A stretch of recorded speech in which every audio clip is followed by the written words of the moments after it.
আসসালামু আলাইকুম রহমতুল্লাহ। প্রিয় দর্শক, আপনার স্ক্রিনে দেখতে পাচ্ছেন বাংলাদেশের নিজস্ব প্রযুক্তিতে তৈরি করা বাংলাদেশি মিসাইল বহন করতেছে একটি ট্রাক।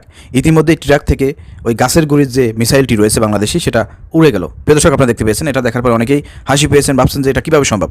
এটা বর্তমান বাংলাদেশের লোকজন, যেহেতু বাংলাদেশে কোনো মিসাইল নাই, পারমাণবিক কোনো কিছুই নাই আমাদের দেশে, এই জন্য তারা এই গাছের গুড়ির এই ট্রাকটাকে ব্যবহার করে তারা এআই দিয়ে এই ধরনের ভিডিও তৈরি করে অনেক মজা করতেছে, ফান করতেছে। আশ্চর্যজনক বিষয় হলো, দুঃখের বিষয় হলো প্রিয় দর্শক, যে বাংলাদেশ 53 বছর স্বাধীন হয়েছে, কিন্তু এখনও বাংলাদেশে পরমাণু শক্তি কী, এটা তো আমরা বাদই দিলাম। একটা মিসাইল, একটা ড্রোন আবিষ্কার করার মতন ক্ষমতা বাংলাদেশের সামরিক যে খাত আছে, এবং সামরিক খাতে যে এত কোটি কোটি টাকা প্রতি বছর যে আপনার বাজেট করা হয়, তারা কি করেছে? খালি দুর্নীতি আর দুর্নীতি করেছে, কিন্তু একটা ড্রোন আবিষ্কার করার মতন যোগ্যতা ক্ষমতা তাদের না, হইল না। চিন্তা করে দেখেন, এই হচ্ছে আমাদের বাংলাদেশের সামরিক ঘাঁটি, এই হচ্ছে অবস্থা।